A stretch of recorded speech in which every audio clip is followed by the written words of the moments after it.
The Washington Post has obtained an internal CDC document that says the Delta variant of COVID-19 not only spreads much more easily than other variants, but may cause more severe illness as well. The Post writes tonight, quote, the document is an internal Centers for Disease Control and Prevention slide presentation shared within the CDC. The document strikes an urgent note, revealing that the agency knows it must revamp its public messaging to emphasize vaccination as the best defense against a variant so contagious that it acts almost like a different novel virus, leaping from target to target more swiftly than Ebola or the common cold. It cites a combination of recently obtained, still unpublished data from outbreak investigations and outside studies showing that vaccinated individuals infected with Delta may be able to transmit the virus as easily as those who are unvaccinated, end quote. The Post reports that this still unpublished data was behind the CDC's decision to change mask guidance this week, calling for masking indoors in certain public settings, even for vaccinated people. But the CDC still has not made this data public. Here's one slide from the CDC presentation published by the Post tonight. It summarizes the findings on the Delta variant this way, quote, Delta is different from previous strains, highly contagious, likely more severe. Breakthrough infections may be as transmissible as unvaccinated cases. Another slide says, quote, universal masking is essential to reduce transmission of the Delta variant. And on a slide titled Next Steps for CDC, it says, quote, acknowledge the war has changed. Joining us now is one of the reporters who broke this story tonight, Washington Post health policy reporter Yasmeen Abutaleb. Yasmeen, thank you for joining us tonight and for your reporting. I want to be clear. You have reported this out. You've got images of these slides. The CDC has still not said this. They've not made this public. They have not. What we have from our reporting is that they're expected to release the data that prompted this decision tomorrow.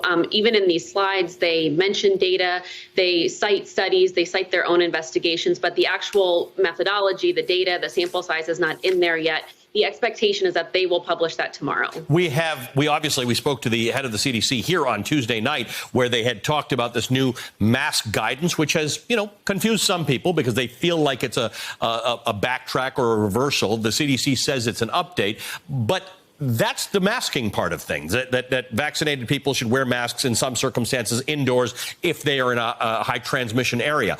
What are they doing about the vaccine problem? Because that's still stuck where it is.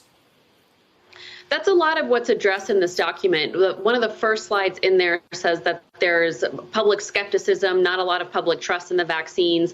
They recognize that they have a messaging challenge, that in the fact that there are rising breakthrough infections in vaccinated people because Delta is so transmissible and it behaves differently than earlier strains. But they also still need to emphasize to people that vaccines are the most effective tool that we have. They are still highly protective. You are at far, far greater risk of death or severe illness with the vaccines, but they have to simultaneously acknowledge that the individual risk to vaccinated people varies depending on a number of factors, including age and whether they have compromised immune systems. There's a lot of data in the CDC report and in the report that you and your colleagues published tonight. One of the standouts here is that Delta variant breakthrough cases, people who have these breakthrough cases, may be as transmissible. The virus may be as transmissible as unvaccinated cases. That seems to be new information.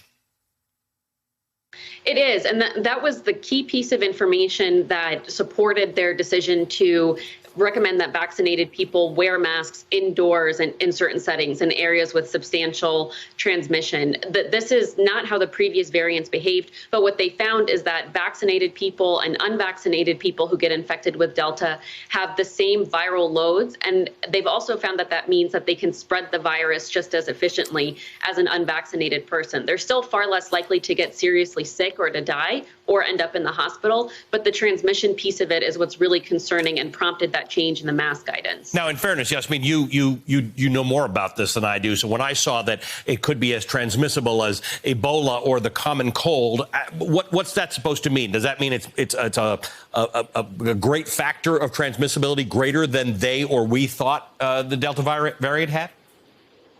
It is. It's highly transmissible. They say it's just as infectious as chickenpox. It's more than twice as transmissible as previous strains of the virus. So that's one of the really concerning things. And I think this document really shows that the CDC sees that we're at a pivot point in the response. Things were getting better for a couple of months. We've seen cases surge over the last few weeks. I think fortunately hospitalizations and deaths are still lower than they were with the summer surge last year because so many people are vaccinated.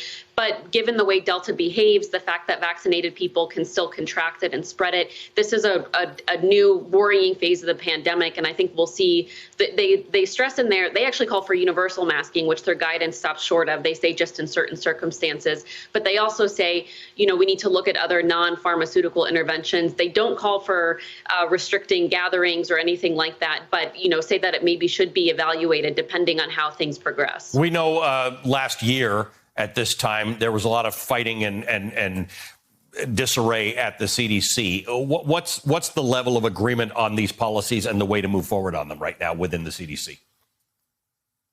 It's hard to tell just from this document, the level of agreement. There is a note in there saying that it's the view of the authors and not the agency's official position. But I think you can see the agency's clearly taking this very seriously. It did support their decision earlier this week to reinstate some of those mask recommendations. And it seems like across the administration, there is a pretty joint recognition that this is a new point of the pandemic. We need to buckle up again. There was some celebration over the summer, but this is a new point. And I think you saw the president also addressed that when he was answering reporters today.